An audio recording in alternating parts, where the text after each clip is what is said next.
성경 말씀 봉독하겠습니다. 창세기 18장 19절입니다. 시작. 내가 그로 그 자식과 근속에게 명하여 여호와의 도를 지켜 의와 공도를 행하게 하려고 그를 택하였나니 이는 나 여호와가 아브라함에게 대하여 말한 일을 이루려 함이니라. 아멘. 오늘 우리에게 주신 본문의 말씀을 통해서 지난 시간에 이어서 두 번째로 축복의 원년이라는 제목으로 함께 은혜 나누기를 원합니다. 오늘 우리가 읽은 본문의 말씀에 보면 아브라함을 택한 목적이 여호와의 도를 지켜 의와 공도를 행하게 하기 위함이라고 말씀하고 있음을 통해서 지난번 시간에 여호와의 도가 그러면 무엇이냐 부터 시작해서 여호와의 도는 뭐 간단하게 얘기해서 여호와의 말씀입니다. 그리고 그 여호와의 도 안에는 늘 두 길이 있다는 걸 말씀을 드렸죠. 복을 받는 길이 있는가 하면 저주를 받는 길이 있고 천국 가는 길이 있는 반면에 지옥 가는 길도 같이 기록되어져 있습니다. 그리고 그 선택은 누가 한다고요? 바로 저와 여러분들이 하게 되는 것입니다. 그리고 하나님의 본심은 우리가 뭘 받기를 원한다? 우리가 복 받기를 원하고 천국 가기를 누구보다도 우리 자신보다도 더 우리 하나님은 사모하신다 이 말입니다. 이를 위해서 당신의 독생자 예수를 십자가에 못 박아 죽이시면서까지 그 모든 우리의 죄를 그 예수님께 전가시키면서까지 우리를 구원하신 우리 하나님이다 이 말입니다. 그러므로 하나님의 입장에 있어서는 저와 여러분들이 얼마나 귀한 존재인지 모른다 이 말입니다. 그 귀한 저와 여러분들이 이제 아버지의 말씀에만 하나님의 말씀에만 순종만 하면 하나님께서는 모든 복을 주시기를 다 이미 약속도 하셨고 다 준비하고 계신다 이 말입니다. 그러므로 올 한 해 우리 모두가 복을 선택하는 저 천국을 선택할 줄 아는 그런 복된 삶이 있기를 주의 이름으로 축원드립니다. 오늘 그 연장선상에서 세 번째로 우리가 복을 받아야 되는데 어떻게 해야 복을 받는가? 바로 여호와의 도를 지켜야 아브라함에게 말한 일을 이루겠다고 우리 하나님께서 오늘 본문에서 그렇게 말씀하고 있습니다. 여호와의 도를 지켜야 아브라함에게 말한 일이 이루어진다. 그럼 여호와께서 아브라함에게 뭐라고 말씀하셨습니까? 창세기 12장 1, 2, 3절의 말씀을 한번 보겠습니다. 하나님께서 창세기 12장 1, 2, 3절을 통해서 이렇게 아브라함에게 말씀하고 있습니다. 천천히 같이 읽어봅니다. 시작. 여호와께서 아브라함에게 이르시되 너는 너의 본토 친척 아비 집을 떠나 내가 네게 지시할 땅으로 가라. 내가 너로 큰 민족을 이루고 내게 복을 주어 내 이름을 창대케 하리니 너는 복의 근원이 될지라. 너를 축복하는 자에게는 내가 복을 내리고 너를 저주하는 자에게는 내가 저주하리니 땅의 모든 족속이 너를 인하여 복을 얻을 것이니라 하신지라. 이처럼 하나님께서는 아브라함에게 엄청난 축복을 말씀하셨지만 이러한 축복은 그냥 하루아침에 이루어지는 것은 아니었다 이 말입니다. 이러한 축복을 받으려면 복받을 짓을 해야 받는다 이 말입니다. 바로 그것이 오늘 본문의 요지인 것입니다. 다시 창세기 18장 19절의 말씀을 한 번 더 보겠습니다. 시작. 내가 그로 그 자식과 근속에게 명하여 여호와의 도를 지켜 의와 공도를 행하게 하려고 그를 택하였나니 이는 나 여호와가 아브라함에게 대하여 말한 일을 이루려 함이니라. 아브라함으로 하여금 여호와의 도를 지키게 하는 것, 여호와의 도를 지키는 것 자체가 의와 공도이기 때문에 아브라함이 여호와의 도를 지키기 하기 위해서 그를 택했는데 왜 하나님께서 그렇게 하셨냐? 그 이유는 이는 이렇게 말해요. 이는 나 여호와가 아브라함에게 대하여 말한 일, 아까 창세기 12장 1, 2, 3절에 있는 아브라함에게 약속한 그 말을 이루기 위해서 여호와의 도를 주었다 이 말입니다. 그래서 이 말씀에서 우리는 하나님의 우리에 대한 그 어떤 약속도 여호와의 도, 즉 그리스도 예수 믿는 도, 믿음의 도를 지켜 행할 때 이루어진다고 하는 사실을 알 수가 있습니다. 그러면 아브라함은 처음부터 여호와의 도를 지켜 의와 공도를 행하는 그런 사람이었을까요? 다른 말로 아브라함은 처음부터 순종의 사람이었을까요? 대부분의 사람들은 아브라함이 처음부터 말씀에 순종하는 사람이었다고 생각합니다. 그러나 사실은 그렇지 않습니다. 창세기 12장부터 20장을 보면 하나님으로부터 부름받은 이후 아브라함이 불순종한 모습들을 곳곳에서 우리는 발견할 수 있습니다. 그런 아브라함이 수많은 믿음의 훈련을 통하여 믿음의 조상으로 인정받을 수 있었다는 사실에서 저와 여러분들도 얼마든지 믿음의 사람으로 인정받을 수 있다고 확신합니다. 왜냐하면 아브라함이 특별한 존재가 아니다 이 말입니다. 저와 여러분들과 똑같은 성질을 갖고 있고 똑같은 욕망을 갖고 있던 사람이었고 똑같은 그런 결점들을 갖고 있는 사람이었습니다. 그런 그가 믿음의 조상이 되었다고 한다면 저와 여러분들이 믿음의 사람이 못 될 이유가 하나도 없다 이 말입니다. 그래서 아브라함이 어떤 일들에 불순종했는지 몇 가지를 찾아보려고 합니다. 첫 번째 불순종 1번입니다. 하나님께서는 아브라함에게 본토 친척 아비 집을 떠나서 내가 네게 지시한 땅으로 가라고 했을 때 그는 고향을 떠나오기는 했으나 누구를 친척인 롯을 데리고 가나안 땅이 아닌 하란에 머물게 됩니다. 창세기 11장 31절을 한번 보겠습니다. 창세기 11장 31절입니다. 시작. 데라가 그 아들 아브람과 하란의 아들 그 손자 롯과 그 자부 아브람의 아내 사레를 데리고 갈대아 우리에서 떠나 가나안 땅으로 가고자 하더니 하란에 이르러 거기 거하였으며, 데라는 아브람의 아버지입니다.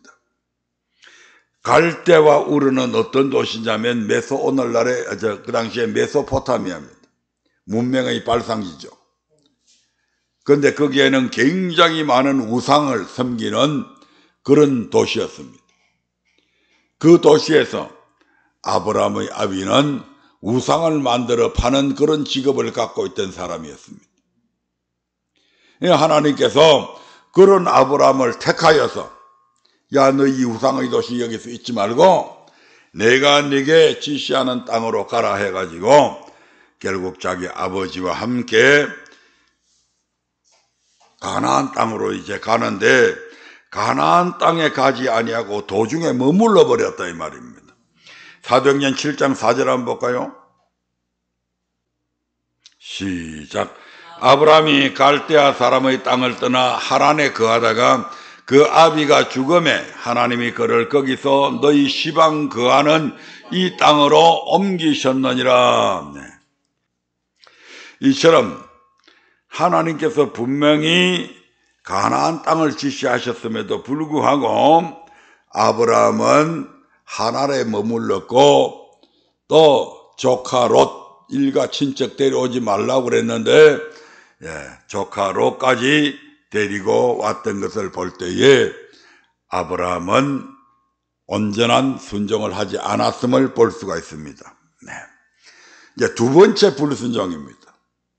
아버지 데라가 죽은 후에 하란을 떠나서 가나안 땅에 들어오기는 했으나 그 가나안 땅에 기근이 오자 애굽으로 내려갔을 뿐만 아니라 그곳에서 자기 아내 사라를 누이라고 속여가지고 바로에게 내어줍니다. 자기 목숨을 건지기 위해서 아내 팔아먹었다 이 말입니다. 쉽게 이야기하면. 창세기 12장 11절부터 15절의 말씀을 한번 보겠습니다. 얼마나 아브라함이 졸보인가를 여기서 볼 수가 있습니다. 시작. 그가 애굽에 가까이 이를 때에 그 아내 사레들어 말하되 나 알기에 그대는 아리따운 여인이라. 애굽 사람이 그대를 볼 때에 이르기를 이는 그의 아내라 하고 나는 죽이고 그대는 살리리니 원컨대 그는 나의 누이라 하라. 그리하면 내가 그대로 인하여 안전하고 내 목숨이 그대로 인하여 보존하겠노라 하니라. 아브라함이 애굽에 이르렀을 때에 애굽 사람들이 그 여인이 심히 아리따움을 보고 바로의 대신들도 그를 보고 바로 앞에 칭찬하므로 그 여인을 바로의 궁으로 취하여 드린지라. 아멘. 예, 고대 사회에 있어서도 남의 아내에 대한 이런 부분들은 굉장히 엄격했던 것 같아요. 예. 왕이라도 남편이 있는 아내를 자기 아내로 삼을 수가 없습니다. 그러니까 아브라함의 아내인 사레가 굉장히 요즘 말로 절세 미인이었던 것 같아요. 예, 그러니까 이제 이게 염려가 되는 겁니다. 내 아내가 너무 아름다우니까 만약에 애굽에 내려갈 때 많은 사람들이 내 아내의 미모에 홀려가지고 내 아내를 취하려고 하면 내가 있으니까 안 되잖아요. 그러니까 어떻게 해요? 나를 제거해야 되죠. 그래서 아마 내 생명이 당신 때문에 위험해질 수 있겠다. 그러니까 애굽에 내려가면 절대로 당신이 내 아내라고 이야기하지 말고 누이라고 그래라. 그렇게 하면 그대로 인해서 내 목숨을 보존할 수 있을 것 같다. 이렇게 해서 이제 아내에게 지시를 합니다. 아브라함이 애굽으로 내려간 것은 10절에 의하면 그 땅에 기근이 있으므로 애굽에 우거하려 하여 그리로 내려갔으니 이는 그 땅에 기근이 심했기 때문이라고 합니다. 하지만 이러한 아브라함의 행위는 한마디로 하나님께 대한 배은망덕한 행위에 불과합니다. 다음의 몇 가지 이유가 이를 방증해 줍니다. 첫째, 창세기 12장 7절에 의하면 하나님이 아브라함에게 약속하신 땅은 분명 어떤 땅이다? 가나안 땅입니다. 12장 7절 한번 볼까요? 시작. 여호와께서 아브라함에게 나타나 가라사대 내가 이 땅을 네 자손에게 주리라 하신지라. 아멘. 분명히 하나님께서는 아브라함에게 약속한 땅은 가나안 땅이고 그의 후손에게까지도 줄 땅은 가나안 땅이라고 딱 못을 받고 있습니다. 그래서 아브라함이 어떻게 합니까? 자기에게 나타나서 그 말씀하신 여호와를 위해서 그곳에 단을 쌓고, 단은 오늘날로 이야기하면 교회 예배 처소입니다. 예. 단을 왜 쌓습니까? 아이고 하나님 감사합니다 하고 하나님의 약속을 믿고 예배 드렸다 이 말입니다. 그런데 애굽에 내려가면 단 쌓을 곳 있어요 없어요? 없어요. 거기는 애굽에는 왕인 바로가 바로 신이 되고 그리고 역대껏 죽은 많은 그 신들이 피라미드를 이렇게 지어서 거기가 바로 왕들의 신들의 무덤입니다. 그런 곳에서 만약에 이 가나안 땅처럼 단을 쌓았다 거기서 예배 드린다, 그것도 애굽 사람도 아닌 사람이 와가지고 그러면 완전히 고대 사회에도 종교가 다르면 죽여버리잖아요. 메소포타미아가 우상의 도시여서 하나님께서 거기서 아브라함을 택해갖고 내가 지시한 땅으로 가라 해가지고 가나안 땅으로 왔는데 거기서 기근이 좀 왔다고 해가지고 애굽으로 내려갔다? 이런 것은 하나님께서 약속해 주신 그 약속에 대한 확신이 없었다 이 말입니다. 마치 돌밭 같은 마음의 말씀을 받은 것처럼 아직 하나님의 말씀에 대한 뿌리가 깊지 않다 이 말입니다. 그래서 하나님과 단 한마디 상의도 없습니다. 하나님, 이 땅에 기근이 와가지고요 도저히 먹을 것도 없고 이랬는데 도저히 여기서 이렇게 고생하느니 애굽에 내려갔다가 좀 오면 안 되겠습니까? 왜? 하나님께서 가나안 땅에 살도록 이미 지시했기 때문에 적어도 그 하나님 앞에 양해는 구해야 되잖아요. 의견은 물어봐야 되잖아요. 근데 그런 한마디 상의도 없이 그저 자기 마음에, 자기 생각에, 하나님은 안중에 없습니다. 두 번째로 여기 가나안 땅에 기근이 심했다고 그렇게 되어 있는데 그 기근이 심한 그 가나안 땅에 기존의 가나안 족속 중 어느 족속도 그 기근을 피해서 애굽으로 내려간 족속은 아무도 없습니다. 그렇잖아요? 이 말은 견딜 수 없을 정도의 기근은 아니었다는 것입니다. 이를 보면 아브라함은 주변의 상황에 아주 민첩했고 상황을 재빨리 파악해서 대처하는 능력이 뛰어난 것처럼 보입니다. 하지만 하나님의 시각에서 볼 때는 육신의 때를 벗지 못하고 있는 것이죠. 아주 약삭 빠르고 하지만 인간적인 면에 있어서는 아주 뛰어난 지혜로운 사람 같아 보이지만 하나님이 볼 때는 멍청한 놈이다 이 말입니다.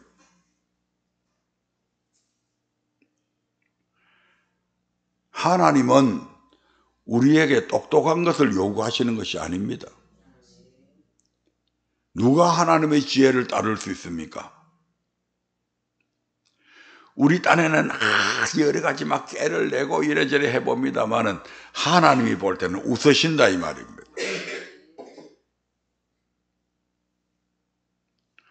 그 가나안 땅에 아브라함이 그대로 그 기근을 견디며 살았다면 하나님께서 굶어 죽게 만들었겠습니까?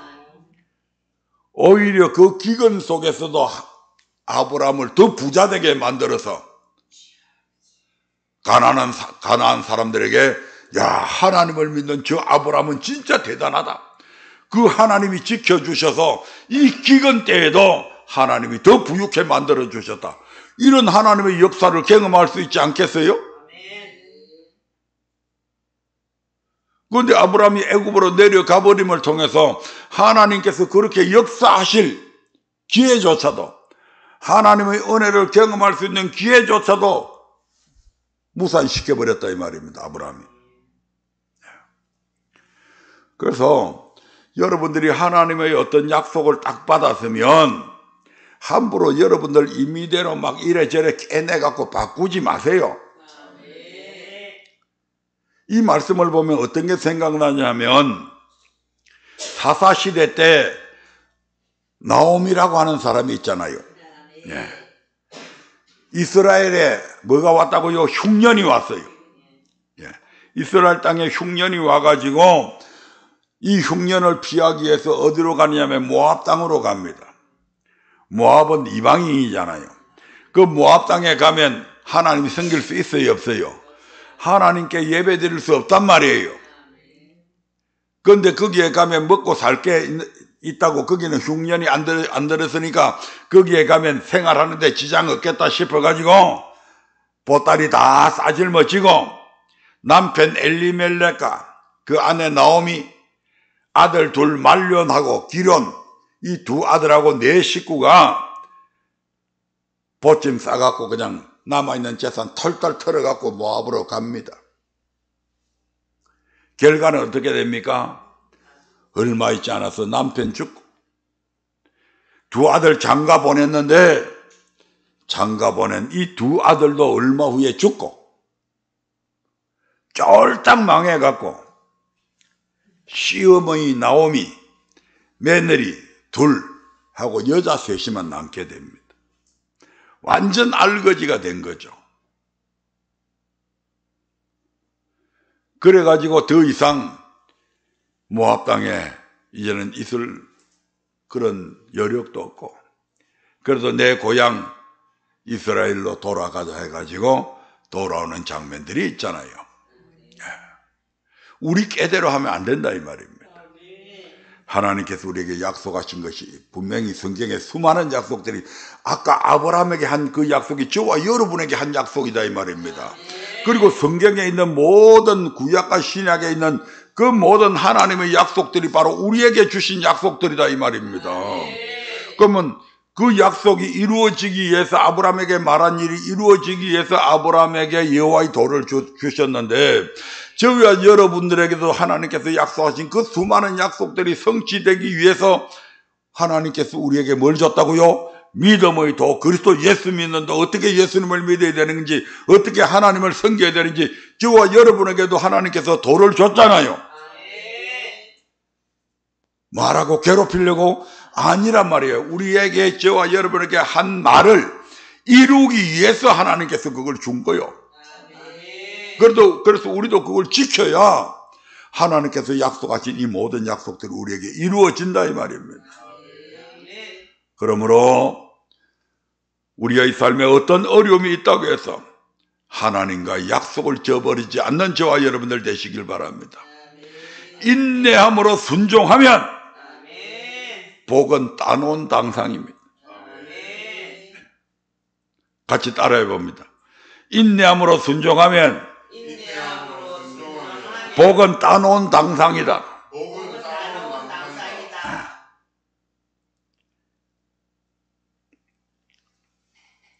당상이라는 건 조선시대에 그 상급 이상의 모든 사람들을 가리켜서 당상관이라고 그랬답니다. 당상관. 그래서 그 당상관이 딱 되는 건 틀림없이 그대로 된다 이 말입니다. 변하지 않는다 그 당상관은. 그런 뜻을 갖고 있더라고요. 그래서 따놓은 복은 그냥 당연히, 인내함으로 순종하면 복은 당연히 저와 여러분에게 온다 이 말입니다. 예. 세 번째 아브라함의 불순종을 한번 보겠습니다. 창세기 16장 1절부터 4절을 봅니다. 창세기 16장 1절부터 4절입니다. 천천히 같이 읽어봅니다. 시작. 아브라함의 아내 사레는 생산치 못하였고 그에게 한 여종이 있으니 애굽 사람이요 이름은 하갈이라. 사레가 아브라함에게 이르되 여호와께서 나의 생산을 허락지 아니하셨으니 원컨대 나의 여종과 동침하라. 내가 혹 그로 말미암아 자녀를 얻을까 하노라 하매 아브라함이 사레의 말을 들으니라. 아브라함의 아내 사레가 그 여종 애굽 사람 하갈을 가져 그 남편 아브라함에게 첩으로 준 때는 아브라함이 가나안 땅에 거한 지 10년 후이었더라. 아브라함이 하갈과 동침하였더니 하갈이 잉태함에 그가 자기의 잉태함을 깨달고 그 여주인을 멸시한지라. 아멘. 우리나라도 마찬가지지만 우리가 그 고대 사회들을 보면 왕국에도 마찬가지고 여러 명의 이제 그 왕후들이 있을 때 그냥 아기를 임신하게 되면 그게 이거잖아요. 이 사례는 그러니까 아브라함이 75세에 가나안 땅에 가게 되는데 그 가나안 땅에 머문 지가 10년이 되었으니까 아브라함의 나이가 85살이다 이 말입니다. 그러니까 사례의 나이는 아브라함보다 10살이 적으니까 75이에요. 그런데 이제 경수도 끊어지고 그러니까 더 이상 아기를 이제 생산할 수 있는 모든 신체적인 조건은 이제는 안 된다 이 말입니다. 그래서 이제 이 조급한 하갈이 자손이 없으니까 조급해지잖아요. 그래서 아브라함에게 내 여종이 있으니까 여종하고 같이 자라. 그래서 이 여종을 통해서 내가 내 후손을 봐야 되겠다. 그렇게 해서 아브라함이 사례의 말을 들었다고 말씀하고 있습니다. 그런데 하나님은 네 씨로 난 자식이 약속의 자녀가 후계자가 될 것을 이미 말씀하셨잖아요. 그걸 기다리지 못하고 베델에 있다가 헤브론으로 옮겨서 거주하면서 사라의 여종 하갈에게 데려가서 이스마엘을 얻게 된다 이 말입니다. 당연히 아브라함은 누구의 약속을 믿고 있어야 됩니까? 하나님의 약속을 믿고 기다렸어야 되죠. 그런데 지금 누구의 말을 들었다 이 말입니까? 사례의 말을 들었다. 아내의 말을 들었다. 이 아내들이, 여자들이 남자의 돕는 배필로 주셨는데 참 이 여자들 때문에 이 집안 망치는 사람들 참 많더라고요, 보니까. 일으키는 분들도 많이 있는데 망치는 분들도 많이 있어요. 이 말을 딱 들으면서 내가 머리에 뭐가 생각나냐면 아담이 하나님의 약속의 말씀, 하나님의 말씀을 안 듣고 누구의 말을 들었다고요? 하의 말을 듣고 선악과를 먹은 사건이 딱 떠오르더라고요. 네. 아담아, 너 동산에 있는 모든 과일을 먹어도 좋은데 절대로 저 선악을 알게 하는 나무의 과일을 먹지 마라. 그거 먹으면 정령 죽는다. 아담도 알고 있고 하도 알고 있습니다. 그런데 하가 그 과일을 먹고 와가지고 남편 아담에게 먹으라고 주니까 이게 무슨 과일이야? 선악과네. 이걸 왜 따먹었어? 이거 먹으면 죽는다고 그랬잖아. 근데 여보 나 지금 안 죽었잖아. 하나님이 우리한테 거짓말 한 거래. 마귀가 그러는데, 뱀이 그러는데 하나님이 우리한테 거짓말 한 거래. 우리가 하나님처럼 눈이 밝아서 하나님처럼 될까 봐서 그래서 하나님이 거짓말 한 거래. 그 말을 듣고 하나님의 말씀 대신에 뱀의 말에 쏘가온 자기 아내의 말을 듣고 그 선악과를 먹어버리잖아요. 그래서 결국 에덴에서 더 이상 살지 못하고 쫓겨나게 되고 내강의 축복을 잃어버리고 인류를 한 족속으로 만드시고 계획하신 우리 하나님의 그 계획에 따라서 자손을 볼 수 있도록 그의 생명을 연장시켜 줍니다마는 결국 그는 지옥에 들어가게 되잖아요. 아멘. 이분들이 별로 동의를 안 하는 것 같은데 찾아볼까? 이게 지금 아브라함의 이 행위가 딱 그와 같다 이 말입니다. 하나님께서는 분명히 네 씨로 난 네 자녀를 통해서 하늘의 별처럼 땅의 모래처럼 숫자를 헤아릴 수 없을 정도로 네 후손이 많을 것이라고 했는데 자기 아내가 이제 가나안 땅에 온 지 10년밖에 안 됐는데 경수도 끊어지고 하니까 아내 입장에서는 초조하니까 그렇게 이야기했어도 여보 설마 하나님이 우리한테 거짓말 하시겠냐? 하고 그 아내를 나무라고 이렇게 해서 될 아브라함이 그저 사례의 여종 하갈하고 동침하라고 그러니까 남자 욕심에 뭐 다른 여자 한번 품어볼까 하는 욕망이 생겼든지 어찌했든지 간에 결국 이 여자를 통해서 아이를 얻게 되잖아요. 아멘. 이게 아브라함의 세 번째 불순종인데 이 불순종이 굉장히 심각한 겁니다. 이 일로 인해서 지금도 이스라엘과 하마스 간의 전쟁을 붙고 있고 이스라엘과 온 이슬람을 섬기는 그 족속들 간의 치열한 대립이 그때부터 지금까지 이어져 오고 있습니다. 얼마나 불행한 사태입니까 이게. 그 한 번 잘못 생각한 거 그것 때문에.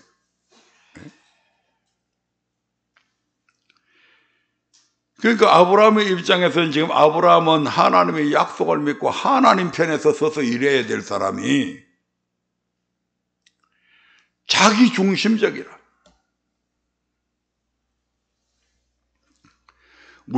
우리가 신앙생활을 왜 합니까? 내 중심에서 하나님의 중심으로 옮겨야 됩니다. 그래서 고린도후서 5장 15절 이후에 보면 예수님이 우리를 십자가에 못 박혀서 우리를 구원하신 것은 이제부터는 우리로 하여금 우리 자신을 위해서 살지 않고 우리를 위해서 대신 십자가에 죽으신 그분을 위해서 살게 하기 위해서 우리를 살렸다고 그렇게 이야기하잖아요. 우리가 신앙생활을 하는 것은 이제는 그전에는 나 자신을 위해서 살았는데 우리가 하나님을 아버지로 믿고 우리가 구원받게 되면 이제는 나 자신을 위해서 사는 것이 아니라 하나님을 위해서 사는 존재로 바뀌어졌다 이 말입니다. 그 하나님을 위해서 살아갈 때에 하나님으로부터 모든 은혜가 물붓듯이 부어지는 거예요. 이게 신앙이다 이 말입니다. 아브라함은 지금 하나님께서 계속해서 그에게 약속을 해주셨고 그런데 지금 그 하나님의 생각 하나님의 마음은 전혀 헤아리지 아니하고 그저 자기의 눈앞에 있는 이익만 쫓아서 행하는 그런 가운데서 지금 이런 불순종을 행하게 되잖아요. 우리가 마태복음 16장 23절부터 24절에 보면 베드로가 하나님의 일을 생각하지 아니하고 사람의 일을 먼저 생각하는 그런 사건이 일어나잖아요. 그래서 예수님께서 사정도 없이 사탄아 물러가라 너는 나를 넘어지게 하는 자라고 하는 그런 책망을 듣게 되잖아요. 한번 읽어볼까요? 마태복음 16장 23절부터 24절입니다. 시작. 예수께서 돌이키시며 베드로에게 이르시되 사단아 내 뒤로 물러가라 너는 나를 넘어지게 하는 자로다. 네가 하나님의 일을 생각지 아니하고 도리어 사람의 일을 생각하는도다 하시고 이에 예수께서 제자들에게 이르시되 아무든지 나를 따라오려거든 자기를 부인하고 자기 십자가를 지고 나를 쫓을 것이니라. 아멘. 하나님의 일을 생각지 않았다. 하나님의 일이 뭡니까 여러분? 요한복음 6장 27절 한번 볼까요? 요한복음 6장 27절 28절 한번 보십시오. 시작. 썩는 양식을 위하여 일하지 말고 영생하도록 있는 양식을 위하여 하라. 이 양식은 인자가 너희에게 주리니 인자는 아버지 하나님의 인치신 자니라. 저희가 묻되 우리가 어떻게 하여야 하나님의 일을 하오리까? 29절. 예수께서 대답하여 가라사대 하나님의 보내신 자를 믿는 것이 하나님의 일이니라 하시니. 하나님의 일이 뭐라고요? 하나님의 보내신 자를 믿는 것이 하나님의 일이다. 하나님의 보내신 자가 누굽니까? 예수님이잖아요. 예수님이 하신 말씀을 예수님이 이 땅에 오셔서 하나님의 나라 복음을 전하기 위해서 오셨잖아요. 그 예수님이 하신 말씀을 믿고 순종하는 것이 하나님의 일이다 이 말입니다.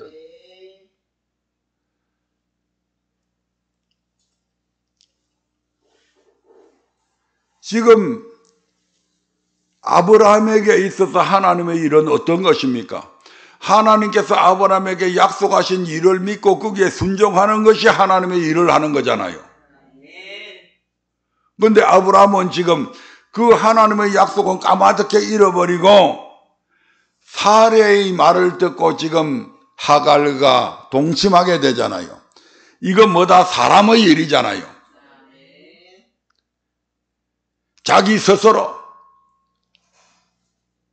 하나님의 약속과는 상관없이 자기의 욕망, 자기의 바램, 그것을 위해서 지금 하갈과 동침해서 이스마엘이라고 하는 아들을 얻어서 지금 오늘날까지 전 세계를 불안에 빠뜨리는 이런 짓을 지금 저질러 놨잖아요. 지금. 하나님의 일을 먼저 생각해야 된다. 베드로가 주님 죽지 마옵소서. 그때 예수님께서 이 사탄아 물러가라 너는 나를 넘어지게 하는 자다. 예수님이 하실 일은 뭡니까? 지금 하나님의 일을 해야 되잖아요. 하나님께서 예수님에게 무엇을 명령했습니까? 너는 화목 제물로 세상에 가서 많은 사람들의 죄를 대속해서 십자가에 죽어야 된다. 이게 예수님이 해야 될 일이잖아요. 그것이 하나님께서 예수님에게 명령된 일이잖아요. 그게 하나님의 일이잖아요. 그러니까 마땅히 죽어야 된다 이 말입니다. 그런데 죽으려고 하는 예수님에게 주님 죽지 마옵소서, 절대로 그런 일이 일어나서는 안 됩니다. 이건 누구 일이라고요? 사람의 일이다 이 말입니다. 사람의 생각이고.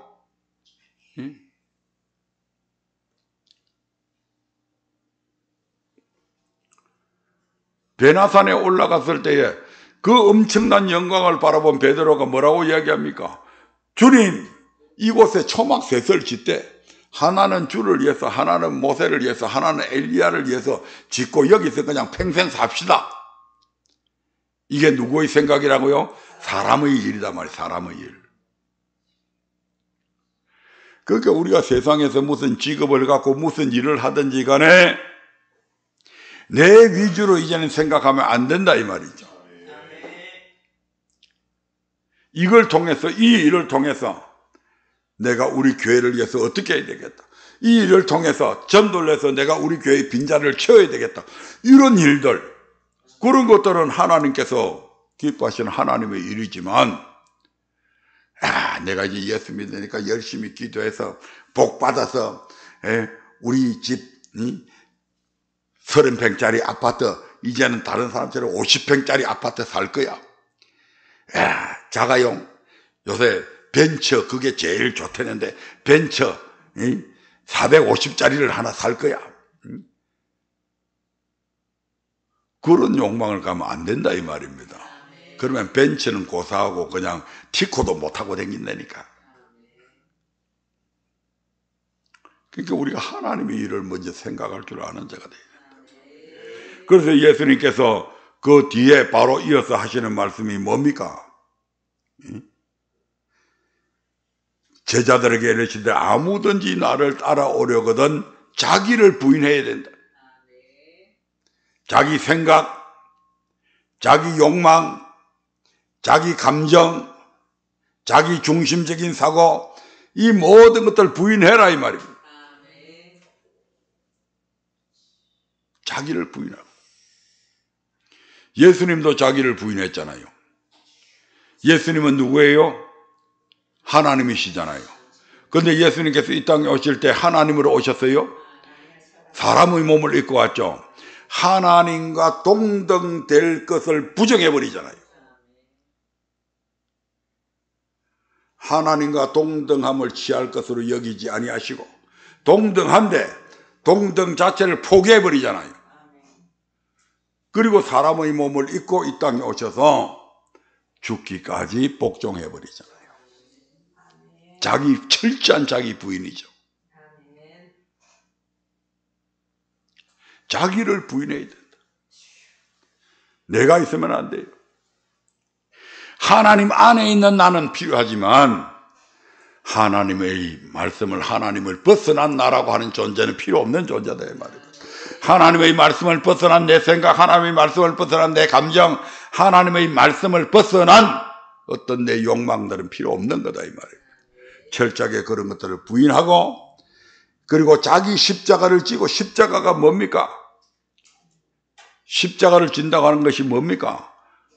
고난이고 죽음이다 이 말입니다. 십자가 지면 죽잖아요. 예수님 십자가 졌으니까 죽잖아요. 그런데 지금 우리는 예수님처럼 죽을 필요는 없죠. 예수님이 대신 죽어주셨으니까 죽을 필요는 없다 이 말입니다. 그 대신에 십자가는 져야 된다 이 말이죠. 그 져야 될 십자가가 고난이다 이 말입니다. 그래서 사도 바울이 뭐라고 이야기합니까? 나는 그리스도의 남은 고난을 채운다고, 자기 육체에 채운다고 그러잖아요. 그리스도의 남은 고난이 뭡니까? 주님께서 십자가에 못 박고 죽으셨는데 무슨 그리스도가 또 지금 고난을 받고 있단 말입니까? 교회가 어디죠? 교회가 뭐죠? 예수님의 몸이잖아요. 그래서 이 그리스도의 남은 고난이라고 하는 것은 주님의 몸된 교회를 얘기하는 거다 이 말입니다. 그래서 주님의 몸된 교회에는 고난이 있죠. 교회에 다툼이 있으면 내가 희생을 해서라도 그걸 화목시켜야 된다 이 말입니다. A 장로, B 장로가 이래갖고 치열하게 의견이 대립하고 싸우는데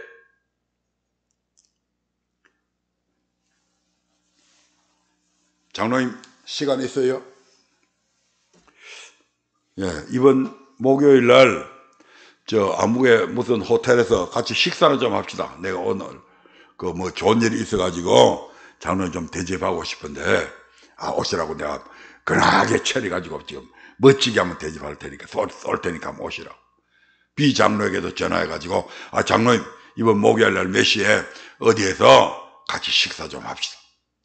그렇게 아주 불러가지고 두 사람한테 잘 음식 대접 잘 하고 그러면서 서로 사람 배고프면 늘 싸우잖아요. 그 배 부르면 안 싸워. 그래서 그런 식으로 불러갖고 서로 화해도 시키고 목사와 성도들 간에 분열이 있을 때도 그게 화합시키고 교회에서 여러 가지 다툼이 있을 때 그러한 것을 화목의 제물이 주님 대신에 화목의 제물이 돼서 교회를 하나 되게 만들고 교회에 재정적으로 어려움이 있으면 자기의 사비를 털어서라도 교회 재정에 또 하고자 하는 일들이 물질이 없어서 못하는 일이 없도록 그렇게 안 하고 이런 것들이 바로 우리가 져야 될 십자가 교회를 위한 고난의 삶이다 이 말입니다. 그런데 지금 아브라함은 철저하게 자기 중심적이잖아요. 아브라함만 그러겠습니까? 저와 여러분들도 또 이와 같은 모습을 갖고 살아왔잖아요. 그런 아브라함이 고쳐지고 해서 믿음의 조상이 되었다 이 말입니다. 이 아브라함 모습 보니까 우리가 똑같잖아요. 지금 다를 바 없다 이 말입니다. 저와 여러분들도 아브라함처럼 믿음의 조상 될 수 있다니까. 마지막으로 네 번째 아브라함은 어떤 불순종했냐. 지난번에는 애굽으로 내려가 가지고 자기 아내를 루이라고 속였는데 이번에는 그랄은 그 가데스 바네아 남쪽에 그쪽에 있는 지역입니다. 그쪽으로 이제 남쪽으로 갔는데 그때도 아마 그 사례가 굉장히 이뻤던 것 같아요. 왜냐하면 이때의 나이가 사례의 나이가 거의 80이거든요. 그럼에도 불구하고 물론 뭐 그때 사람들은 200살까지도 살고 뭐 이렇게 했습니다만은 80인데 그런데도 불구하고 그 사례의 미모에 빠져가지고 왕들이 자기 아내를 취하려고 하는 것 보면 굉장히 그 아름다웠던 것 같아요. 그랄로 이주해가지고 그랄랑 아비멜렉에게 자기 아내를 사라를 누이라고 속여서 내어줍니다. 창세기 20장 2절 한번 볼까요? 1절부터 보겠습니다. 시작. 아브라함이 거기서 남방으로 이사하여 가데스와 술 사이 그랄에 우거하며 그 아내 사라를 자기 누이라였으므로 그랄 왕 아비멜렉이 보내어 사라를 취하였더니 한번 애굽 왕에게 마누라 뺏겨가지고 팔아먹어가지고 혼이 났으면 이제 정신 차려야 되는데 10년이 지났는데도 불구하고 아직도 죽을 때까지 철이 안 된다고 그러나 이 남자가 이 아브라함 때문에 우리 같이 욕도 먹는다니까. 남자가 철이 없다고. 한 번 당했으면 안 해야 되는데 그때도 하나님께서 그 바로에게 혼을 내서 막 바로의 꿈에 나타나가지고 네 아내 바로 집에 막 왕궁에 막 재앙을 내려가지고 아니 왜 이렇게 재앙이 내렸지? 가만히 살펴보니까 이 아브라함이 자기를 속인 거예요. 야 이 사람아 누구 죽일 일이 있어? 왜 네 아내를 누이라고 속여가지고 내가 죽을 뻔했잖아 지금. 빨리 네 안에 데리고 가. 그러면서 나귀와 소떼와 이런 모든 가축까지 많이 줘가지고, 그래가지고 아브라함이 떼부자가 되긴 했습니다만 그 하나님의 은혜죠. 여기 아비멜렉, 그랄 왕 아비멜렉에게도 뭐 한번 맞들였나? 자기 아내를 누이라고 속여가지고 이 그랄 왕한테 줬는데, 꿈에 그랄 왕이 꿈을 꾸는데 하나님이 나타나가지고, 네가 지금 데리고 있는 여자는 남편이 있는 아내, 남편이 있는 여자다. 네 빨리 안 보내면 내가 네 생명을 앗아갈 거야. 와, 아비멜렉이 아직 여자한테 손도 안 댔습니다, 이 사라한테. 그렇게 막 아비멜렉이 놀래갖고 일어나가지고, 아니 하나님, 내가 아직 여자에게, 나는 분명히 자기 누이라고 해서 데려왔습니다. 그럼 아직 손도 안 댔습니다. 근데 나를 이렇게 벌하시면 어떡합니까? 그러니까 하나님이, 네가 아직 사례를 범하지 않은 걸 내가 안다. 그러니까 이 정도로 내가 끝일 테니까 빨리 돌려보내라 해가지고 막 아비멜렉이 놀래가지고 아브라함을 불러가지고, 아니 자네 어떻게 내한테 이럴 수가 있나? 내가 간밤에 죽을 뻔했잖아. 빨리 네 안에 데려가. 그리고 내가 뭐 필요한 거 있으면 얘기해, 내가 다 해줄게. 이와 같은 아브라함의 불순종이 있었다 이 말입니다. 이와 같이 아브라함은 처음부터 하나님의 말씀에 순종하는 그런 사람이 아니었습니다. 그러나 40년 가까운 긴 세월의 훈련을 통해서 아브라함은 마침내 그 어떤 하나님의 명령에도 경외함으로 순종할 수 있는 사람, 즉 독자 이삭을 번제로 드릴 수 있는 순종의 사람으로 변화되어 있었다 이 말입니다. 이게 아브라함의 얘기가 아니고, 이제는 저와 여러분들의 얘기로 바꿔야 된다 이 말입니다. 아브라함이 하나님의 긴 세월 동안 하나님의 사람으로 바뀌어져 갔듯이 저와 여러분들이 이제는 바뀌어져야 돼요. 맨날 그 상태로 있어서는 안 된다며. 맨날 복도 못 받고 사람들 속에서 삐리삐리하게 그렇게 살아가서는 안 된다 이 말입니다. 이제는 당당하게 하나님의 자녀로서 복받은 모습을 세상 가운데 내보이고, 그들에게 꾸어줄 전장 안 꾸어주고, 꾸지 아니하고, 그들에게 세상 사람들에게 빌빌거리지 아니하고 당당하게 살아갈 수 있는 그런 저와 여러분들이 되어야 된다 이 말이에요. 그러기 위해서는 우리도 아브라함처럼 나는 안 돼 이렇게 생각하지 말고, 된다니까. 지금 아브라함 모습 보니까 어때요? 할 수 있겠죠? 된다니까. 그래서 쉬운 것부터 자꾸 하나씩 실천에 옮겨서 우리 스스로를 자꾸 변화시켜야 돼요. 네. 그래서 우리도 아브라함처럼 어떤 하나님의 명령을도 순종할 수 있는 그 자리에까지 도달해 보자 이 말입니다. 그러면 하나님께서 이 땅의 복뿐만 아니고 저 영원한 영생의 복까지도 반드시 주실 줄로 믿습니다. 오늘은 여기까지 하겠습니다.